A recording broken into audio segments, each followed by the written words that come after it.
Nothing in a wrestler's arsenal is more important than their finishing maneuver. It brings the crowd to their feet, their opponent to their knees faster than your mum, and signals the end of the match is nigh. Unless, of course, it's been hit on Roman Reigns.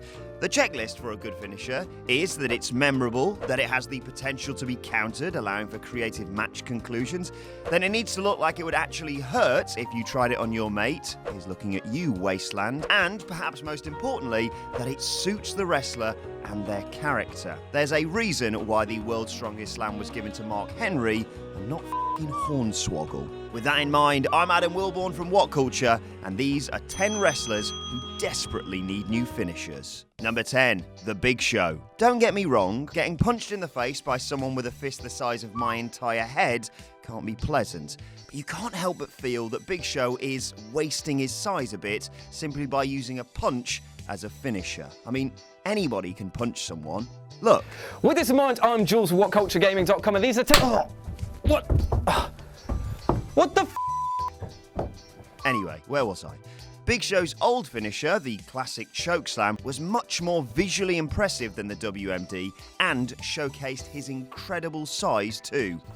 That's what she said. Especially when he would suspend his opponent in the air before planting them on the mat. As we await his return following hip surgery for what could be his final run, rolling back the years and returning to the chokeslam would add more intrigue and nostalgia than your drunk uncle does when he starts telling family secrets at Christmas. Number 9, Sami Zayn. As El Generico, Sami Zayn had one of the craziest finishing moves in the sport. A brainbuster where he'd drop his opponent head first on the top turnbuckle. Needless to say, WWE were about as keen on that as Vince McMahon is about sneezing, which, if you haven't heard, he hates because it's something he can't control.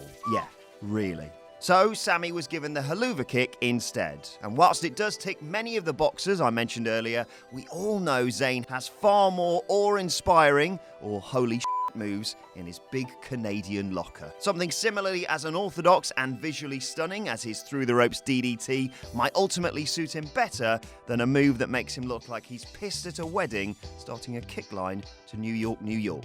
Number 8, The Ascension. In the album of wrestlers who were booked well in NXT but got shafted on the main roster, well, there's a lot to choose from, but The Ascension make the front cover. The now glorified jobbers are actually enjoying a resurgence following their involvement with the brilliant Breezango, but their current finisher, the Fall of Man, is, and this is a sentence I've heard far too many times when naked, adequate but underwhelming. Kind of like a less impressive version of the Eliminator's Total Elimination. However, with the right push and the introduction of a brutal-looking new finisher, the two could be a viable team again soon. We could, indeed, resurrect Ascension, just like that weird long-haired bloke who's always on the front row of pay-per-views once. Who are you, mystery man? Number 7, Ty Dillinger. I realise now this probably should have been entry number 10, but then again, I am an agent of chaos. If you don't like Ty Dillinger, chances are I don't really care for you as a person.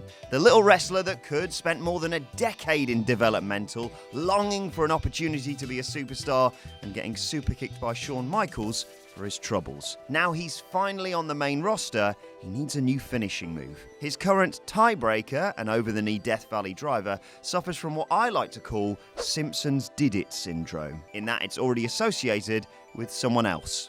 AJ Styles. Dillinger needs something new and original to help him continue his upward momentum, but keep the finisher's name, mainly because I like it, and WWE seem to think wrestling fans have the memory of goldfish. Number 6, Kevin Owens. First things first, I love the pop-up powerbomb, especially when Owens talks to his opponent just before throwing him into the ropes. But I can't help but feel, just like your dad whenever that barmaid smiles at him, that the grass might be greener. When Owens and his former best friend turned arch nemesis turned bestie again, Sami Zayn, were on the indies together, Kev would use the package pile driver. Now I know we've got more chance of CM Punk returning in a tag team with Neville than that happening, but what about giving Owens a move that befits his image as a brawler who's amazingly athletic despite his size? When he was feuding with John Cena, for example, he used a springing moonsault on occasion, and I, for one, blew my bloody beans when he did. Number 5, Bayley. Oh, Bayley, what the happened? After initially arriving as one of the 4 horsewomen and revolutionizing women's wrestling in the US, things for Bayley since then have got uglier than Enzo Amore's wardrobe, and her main roster experience has been more of a letdown than her wacky waving inflatable arm flailing tube men when you turn off the fans. Her finisher looks like 2 girls having a drunk cuddle in Newcastle City Centre on a Saturday night. Instead, the Bayley to belly needs to be executed from the second rope, where it looks far more effective. Let's just try and make the setup less convoluted than Del Rio's elevated chest stomp though, eh? Number 4, Apollo Crews. It says a lot about Crews' call up to the main roster that one of his highlights has been signing for Titus Worldwide! As with many people on this list, he needs a lot more than a new finisher. He needs a creative team that recognises and knows how to use talent. But, as Simon Miller said when I asked him to be my personal trainer, I can't work miracles. So let's just start with the things we can change. Crews' current finishing move, the spin-out powerbomb, isn't really doing him any favours. Whilst impressive, some real eye candy might help get him over a lot more quickly.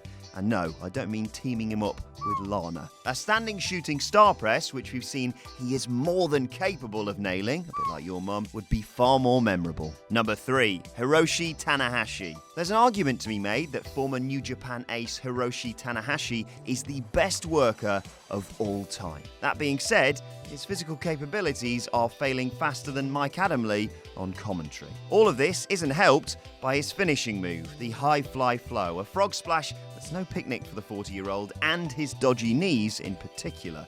By retiring it, or at least only bringing it out on special occasions when he feels up to it, just like your dad's junk, Tanahashi could do himself some real favours. He's got a ton of other moves that can work, and while the high fly flow may seem sacred, so did his high energy theme song, and that's more dead than Darren Young's push. Number 2, Dolph Ziggler. I realise this may seem like rearranging deck chairs on the Titanic, but still, Dolph has always used the super kick as part of his arsenal, but since it replaced the zigzag as his finisher, it became more of an issue than that downstairs rash I can't seem to get rid of. The problem is, it's a really overused move. The Young Bucks have made it their own, it's almost a transitional move for Kevin Owens, and the Usos hit it on a weekly basis too. Nobody associates the move with Dolph, and all it does is serve to make him even more generic.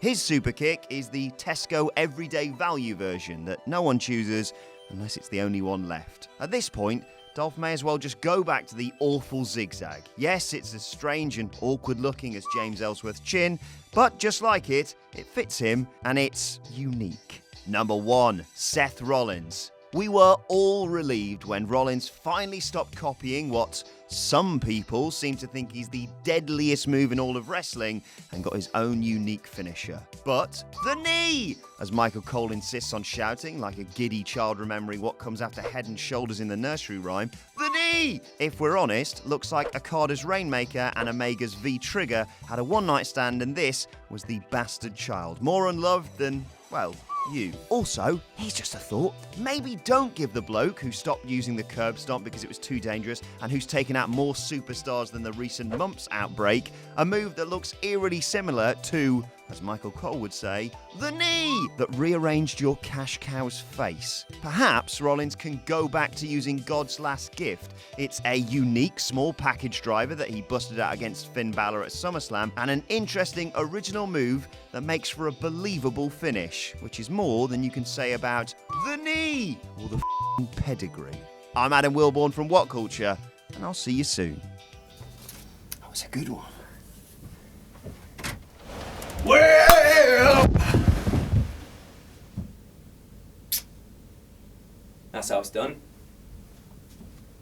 I am defiant. I am defiant. I am defiant. I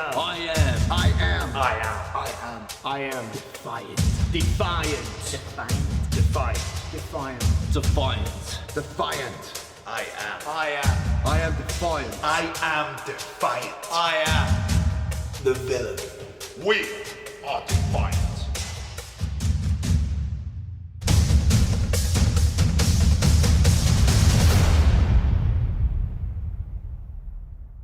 So that was our video. Thank you for watching. Please do feel free to click on anything happening around my head or something terrible might happen to this dog. Is that you two sweeting me, bro? Ugh. Disgusting. That's really bad.